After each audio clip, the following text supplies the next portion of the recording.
Good morning. Good morning, Sylvia. Okay, so great. Today we have Cathlab Nightmares organized by Rima. If I understand well, we have a case, a nightmare presented by Sylvia, Yes. and it will be moderated by Sandeep, of course, all of us. We should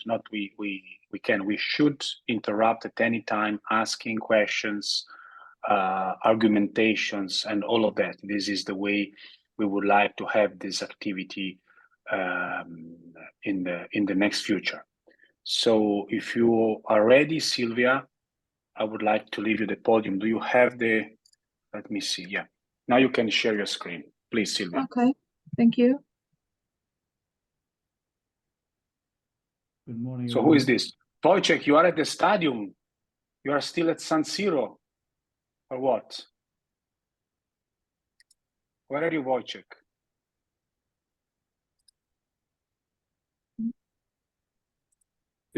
Yeah, I'm in the car. Hello, good morning, everyone. I thought you were in San Siro for Inter's Scudetto of yesterday. Okay. Sorry, Sylvia, please.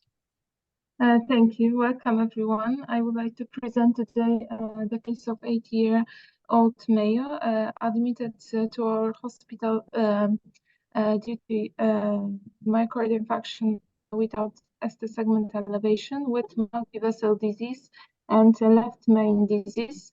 He was disqualified from coverage because of comorbidities.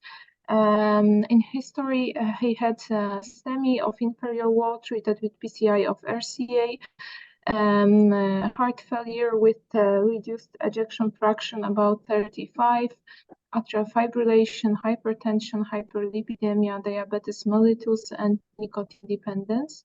This is his coronary angiography. There you can see there is a severe critical stenosis in the distal left main with trifurcation of coronary arteries, and so I of course I put the wires and I tried to balloon the lesion, dilate the lesion, but unfortunately it was unnecessary to put an IVUS and to put a bigger balloon than 1.5. So I pre-dilated with very small balloon. Yeah. Can we discuss the angiogram first before Yes, we? So if you go back on the picture, yeah, let this play.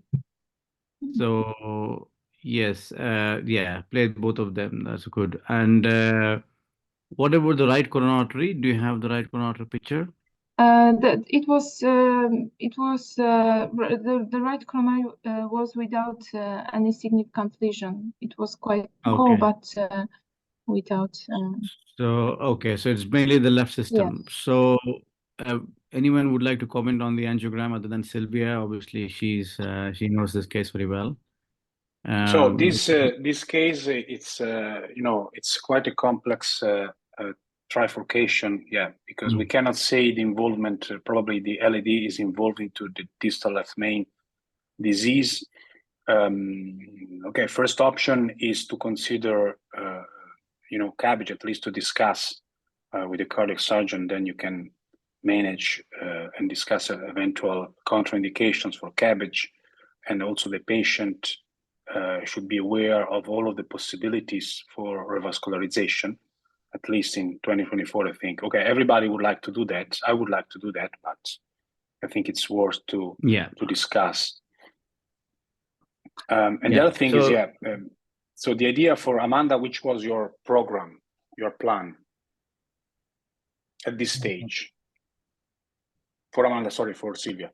Which is your plan at this stage? Okay, so first of all, in such lesion, I tried to do of course, an IVUS intracoronary imaging to assess the lesion and plan the proper strategy for the treatment.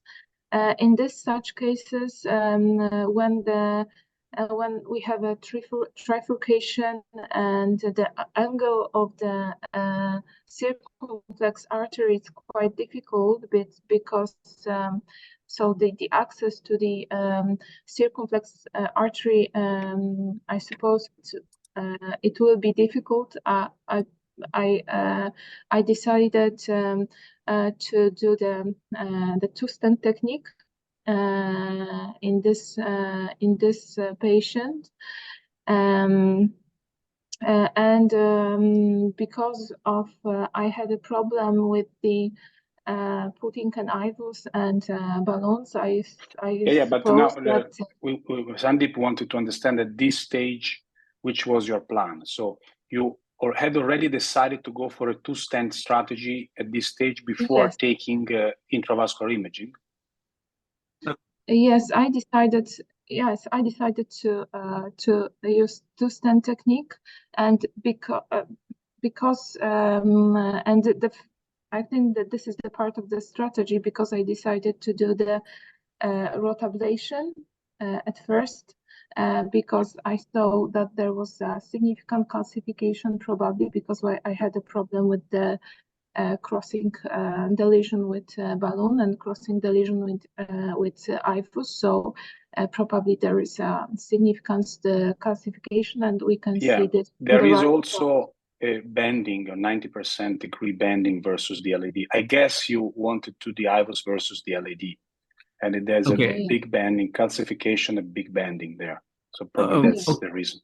I agree. So I think the question I'm asking here is, I totally agree. Sylvia, you want to upfront image, you can't, you have to rotablate. But before all of this, I just want to know, what is the guiding catheter? So if you're faced with the cases like this for anyone, first thing you have to choose the guiding catheter. So is this 6 French or 7 French? No. For the left main, I'm using the 7 French catheter. Good. Very good. But there is generally I use radial access, but in this the patients I can't remember why. As you can see, there is femoral access, but generally I use radial access with 7 French sheet and 7 French guiding catheter. In the most cases, or almost all cases, I use the EBU 3.5 as a first choice, and depending on the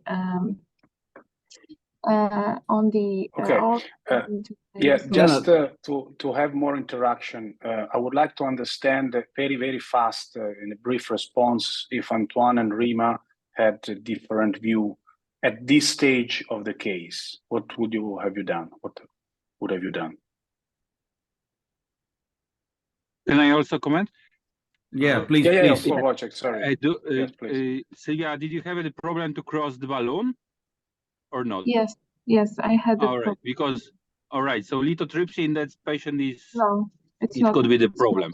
So only one way in those patients is to perform rotablation. However, you have the wire in LAD, left main and left main to the LAD, yes, and you perform the rotablation in that sequence. So what kind of bar did you choose in such patient? I will show you in the next slide. No, but this is the next step. I wanted to understand, I wanted to understand the plans. So Rima and Antoine and Leo, would have you had a different strategy at this stage? I think I would have done the same for me. So so I was not crossing. So I was not crossing. Then you go for rota. Okay, and Rima? Yes. Same. So first of all, I start with discussing cabbage. If not, I will go for IVUS technique, because this is the distal left main, and then rotablation. Yes. Okay, and Leo? The same. I will go for upfront rotablation. Okay, one more question I want to ask Sylvia and everyone. Yes. Okay, if you want to rotablate this, okay, so would you take a microcatheter to put your rotor wire, or would you directly attempt to wire this without the microcatheter? This is very important for everyone, because your aim is to position the rotor wire as distal as possible. because you have to anticipate sometimes the rotawire can come back, especially if the lesion is calcified, if you're trying to drill. So that's one question I want to ask. Let's see what everyone says. So I have to say that it depends on the lesion, but in this case, I prefer to put a wire, the rotawire through the microcatheter because it's more predictable, and I was sure that I can deliver the wire distally, as you said.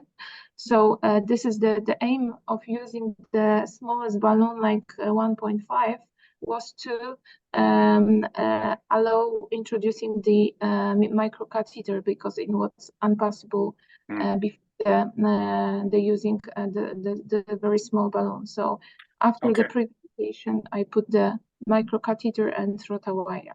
Okay, so the microcatheter also is important, the choice of microcatheter, because we have so many microcatheter these days.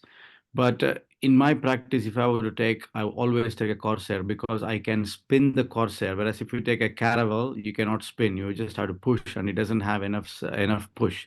Whereas if I want to take I would take a Corsair Pro XS, where I can spin the Corsair hard to see if I can deliver the rotawire as distally as possible. And although it makes you some room for your bird to go. Yeah, you can also use a Turnpike. Yeah, Turnpike LP for these lesions. Or a Pronavi here. Yeah, something which just have a braiding on it. Yeah. Okay, Silvia, please go ahead. What did you do? So as I showed before, I did the predilatation with the 1.5 balloon from left main into LAD, and after that I put through the fine cross microcatheter, I put a wire distally in the LAD and did rotablation with 1.5 bar. There is I had some problems, of course, and some resistance in the distal left main, but after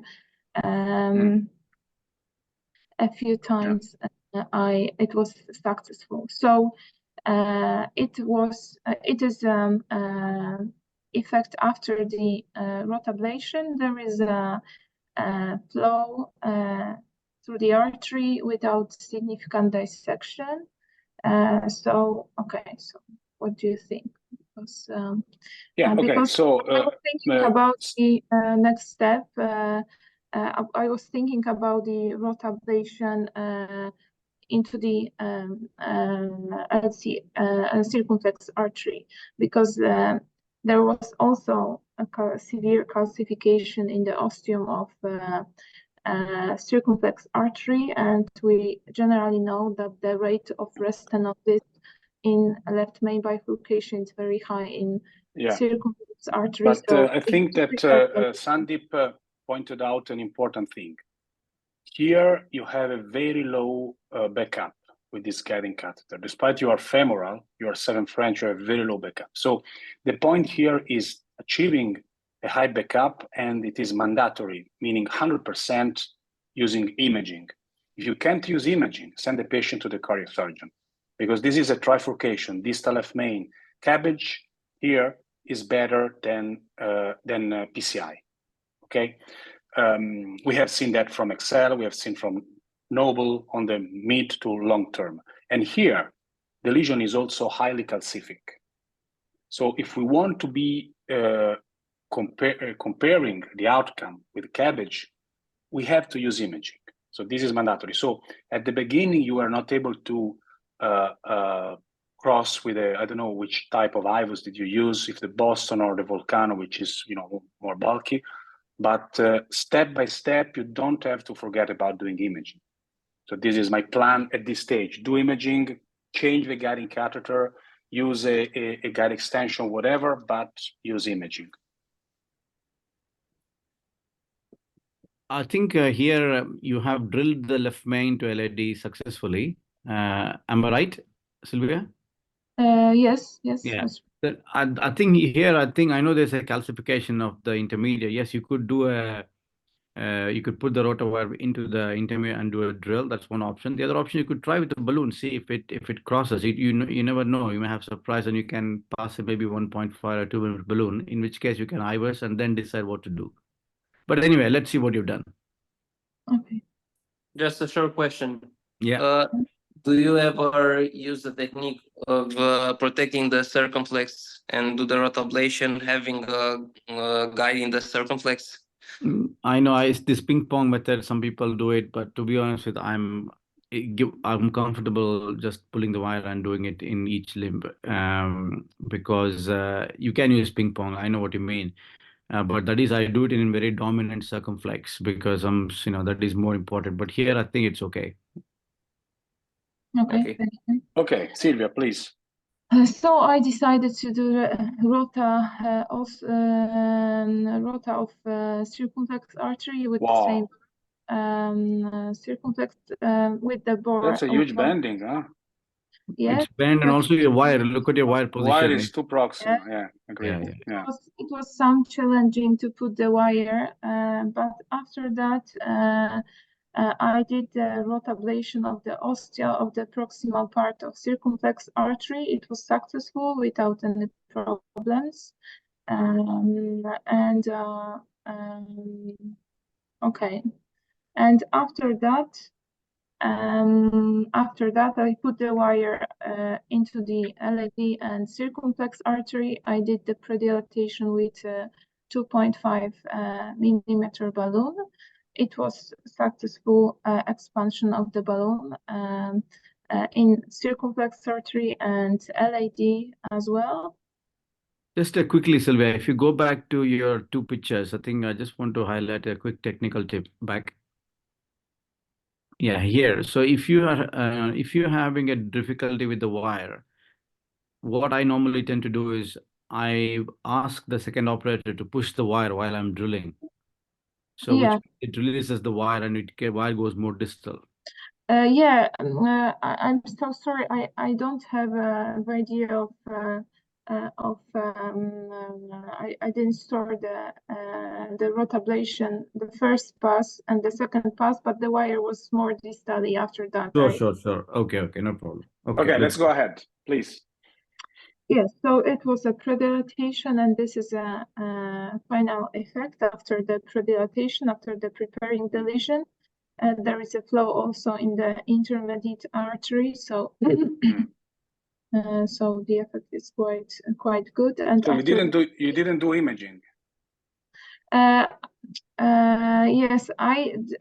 I did the imaging because this is the one thing what I have to say, that the patient was a little bit unstable because he was transferred from cardiosurgery department with rest pain, and this is patient with a non-STEMI, so it was quite stable, so unstable. So I had to do the procedure very quickly. The patient was unstable now or from the beginning? Yes, during the procedure, the whole procedure, he had a chest pain. He had a quite low blood pressure. So I had to do the procedure very quickly. And, but doing a calcific distal left main, from this I'm very direct. I have to tell you, if you do this type of PCI, which is a highly complex PCI associated with a lot of recurrences, you have to do imaging. So don't care about the instability of the patient. Exactly. I did the imaging. The patient, you stabilize him or her, and then go ahead with imaging. That's crucial at this stage. Yes, I used the imaging in the next steps. I will show you. Okay, that's great. Okay, so this is the stent in the circumflex artery. I decided to do the USDK crush technique. So after the implant, there is a stent implanted into the circumflex artery with the balloon waiting in the LAD. And after stent implantation, I crushed the stent with the 3.5 and next pot 4.5 balloon. After rewiring, I did the first kissing. This is the result, angiographic result. After the first kissing, I implanted the stent into the LAD. 3.524 millimeter left main with the coverage of all left main. And after that, I put the balloon, the pot with the balloon 5.0. Of course, the second, after the crossing the wires, I did the second kissing balloon repot, and this is the. So you did IVUS only after stenting, or also before, and you skipped that?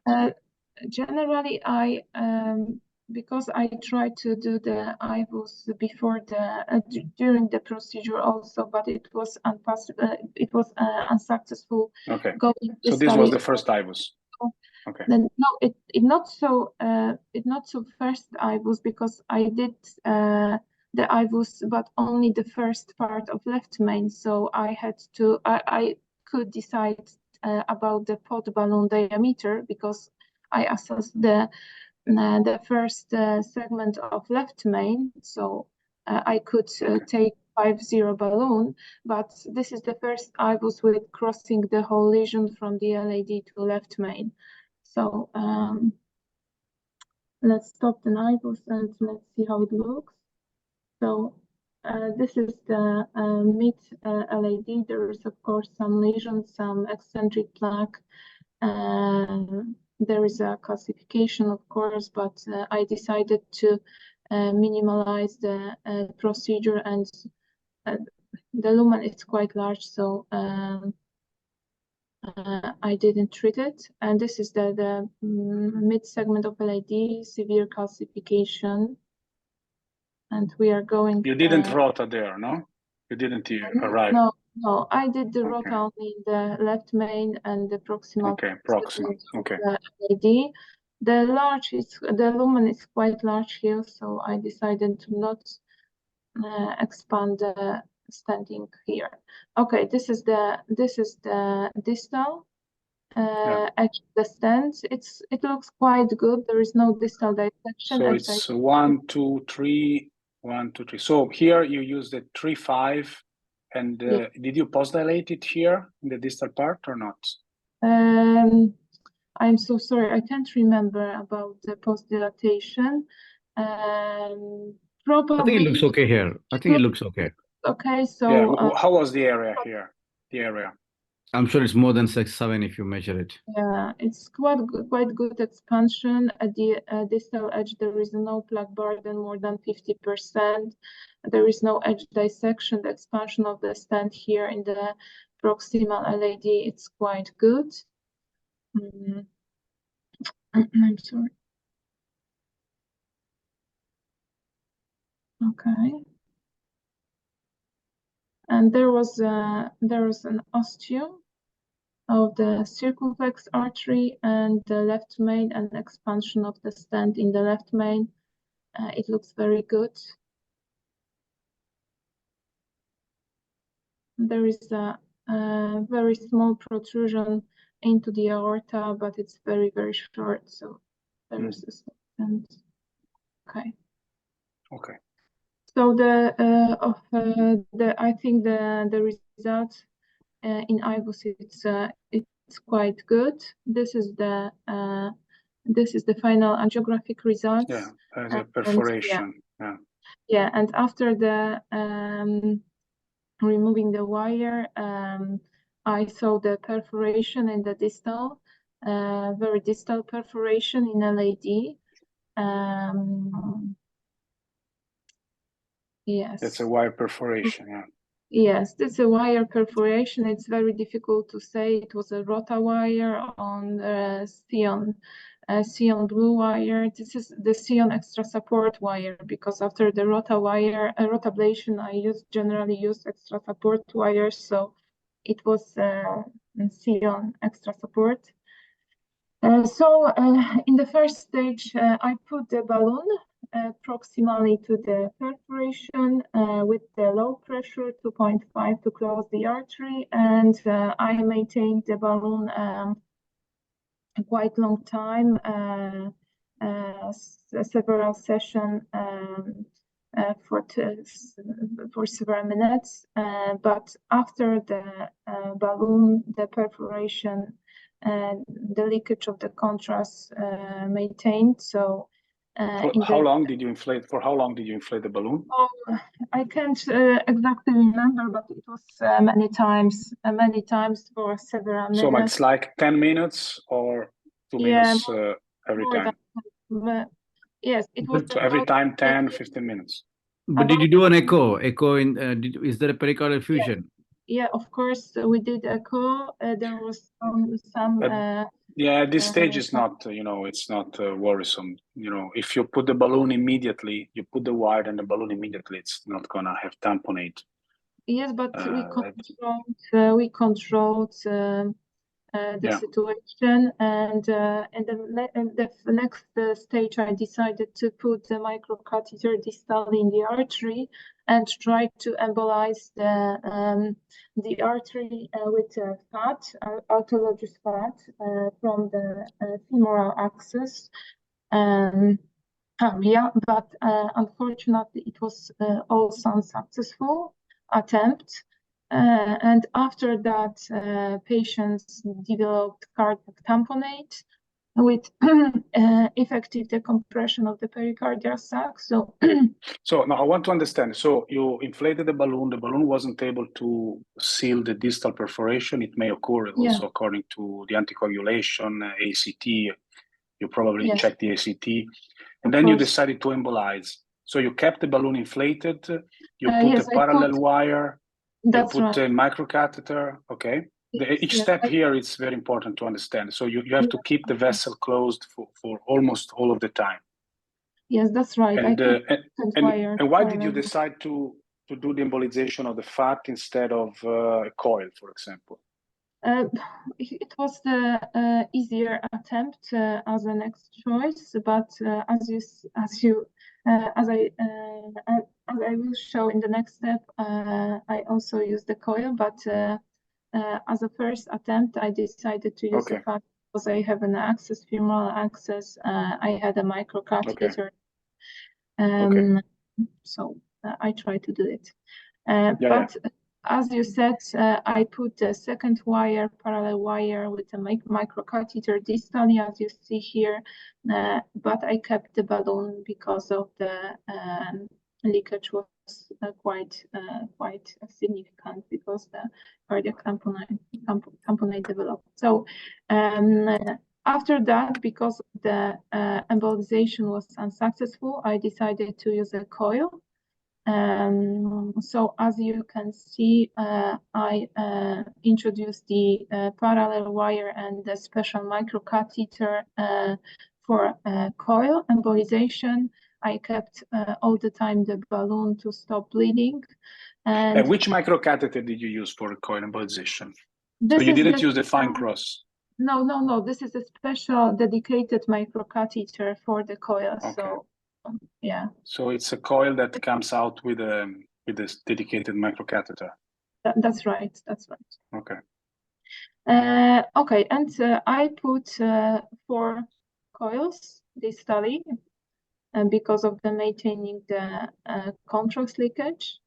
This is the next one, and there is the last 4th coil. And after the coil, this is some blush, myocardial blush, but the distal perforation was stopped, and the patient was stabilized. And in this stage, after that, he was transferred to the department. So this is the final result. Okay. There is, keep it going. Yeah, there is still some disease coming back to the angioplasty in the proximal LAD. But you assess it with IVUS and the area was okay. So that's enough. I think. Unfortunately, it's not the end. It is not the end of the story. So okay, please go ahead. Yes. So the final angiographic was successful, but unfortunately clinically not.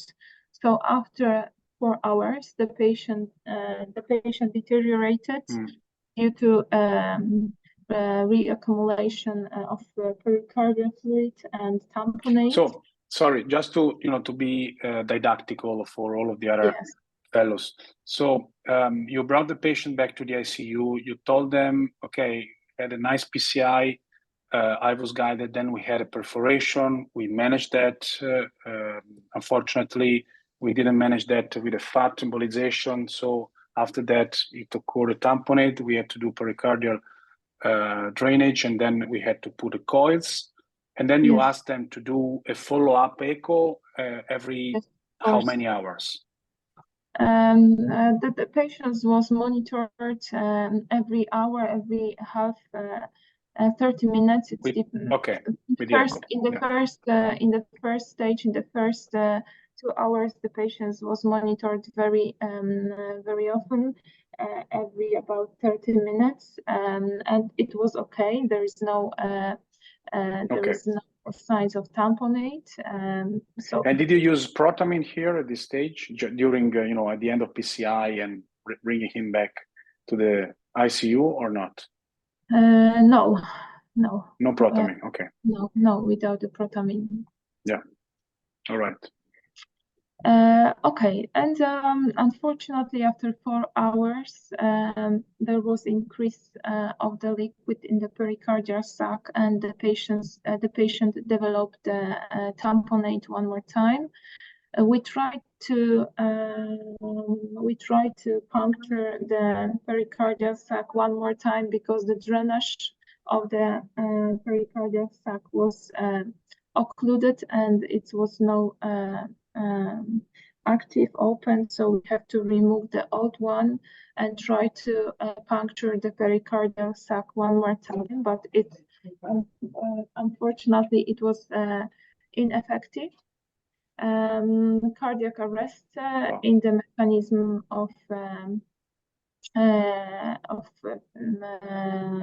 rhythm without the pulse. We started cardiopulmonary resuscitation with the Lucas chest compression system, and we decided with cardiac surgeon to do the urgent thoracotomy to decompress the pericardial sac. It was effective. After direct open cardiac massage, we decided to implement the temporary stimulation because there was no rhythm. And after that, we returned the hemodynamically efficient circulation, and the patient was stabilized. But unfortunately, next day of hospitalization because of severe metabolic acidosis and multifoliar urgent failure, patient died. So this is the end of the story. That's a real nightmare because sometimes you have a nightmare. You use rota, you have calcification, you have the explosion of the vessel. That's an acute nightmare.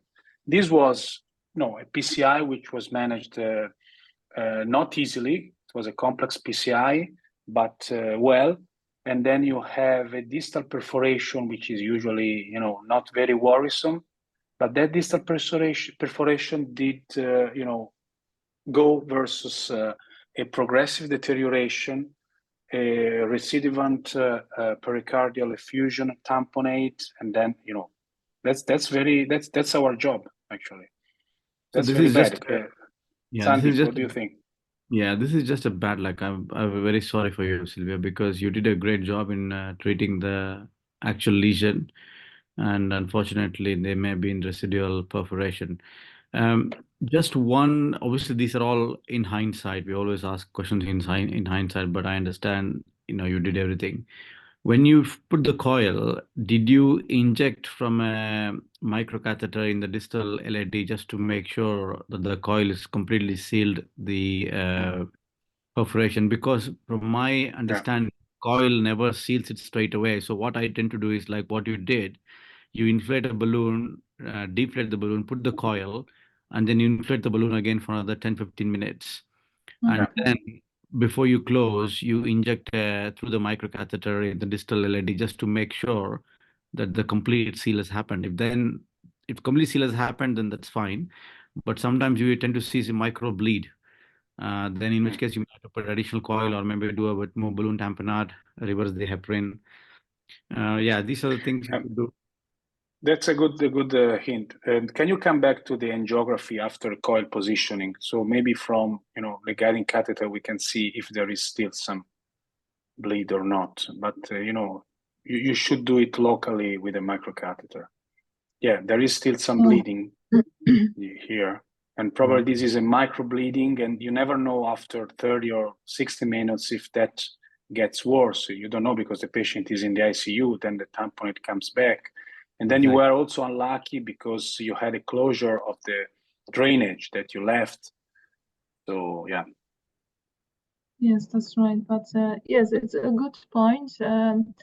No, without after coiling, we thought that the artery is totally closed. So we didn't pre-dilate. Here there is still some bleeding.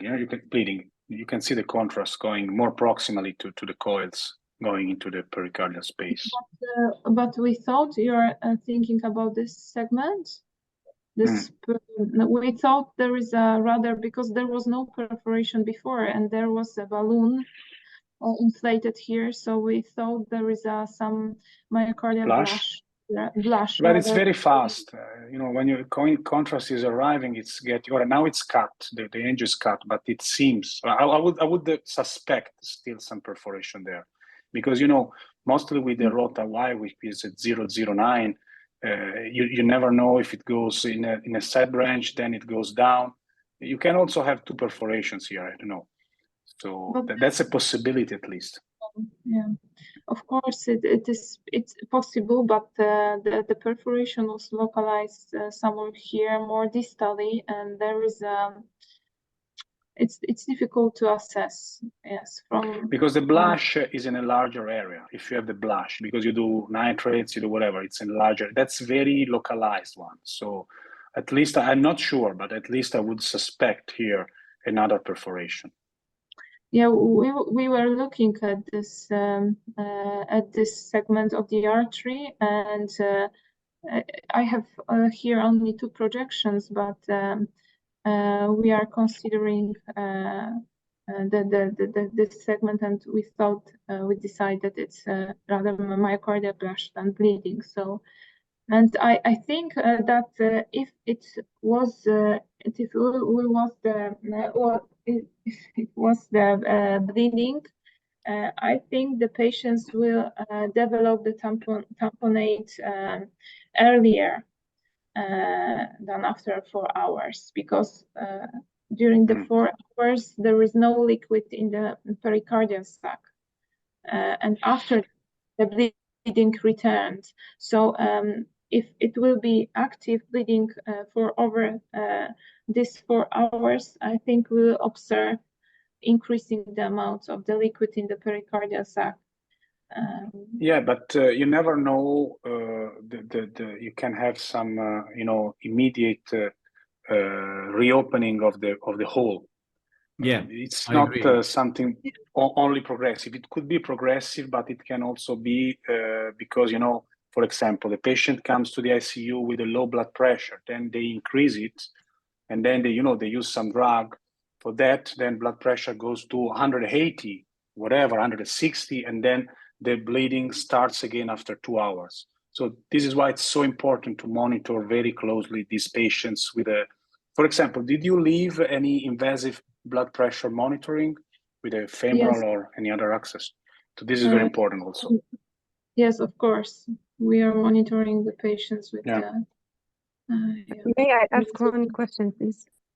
Yes, of course. Just when you drained the first time the pericardial space, you left you mentioned that you left the drain inside the pericardial sac, right? Yes. So yes, that's right. He was in the ICU with the pericardial drain in place. Why he did because it was blocked. It was blocked, unfortunately. When we tried to aspirate the blood from pericardial sac, it was blocked. Yeah, did you try to do angioplasty to the catheter with a wire? Because sometimes there is a clot, then you push it with the wire, you remove it, and then it works again. No, because the patient was very hyperactive, and probably it was not clot, but probably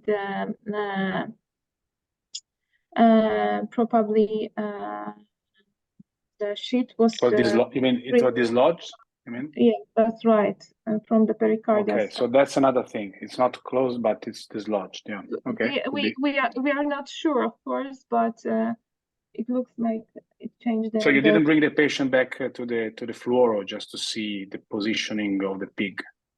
No, the situation was very dynamic, so okay. Try to puncture one more time, and yeah, it's a nice case. It's you know, we never stop learning from our job, mostly in the coronary space. In the coronary space, you have always something to learn, and you have always to keep an attention to the patient. These are very complex patients. So thanks for that. Any other comments? I have to go to the Cathlab actually, but if you want to go on, you can. I can leave you the podium, or otherwise we can close this. It's your choice. Yeah, me too. I have to also go to the hospital. So, but good. It's a great. Yes, thank you so much, and sorry for the bad ending, but you know we all learned from this case. Yeah. Any questions from anyone? Any comments before we close? Good I would case. like to thank you all. Thank you. Thank you, Antoine. Did you say something? No, I just wanted to say that it was a good case, and we learned a lot from it. Thanks for sharing it. Thanks, Silvia. Thanks, Sandeep. Very much. And I see you soon. Bye. Thank you so much. Bye. Yes, that's right. Have a good day. Bye.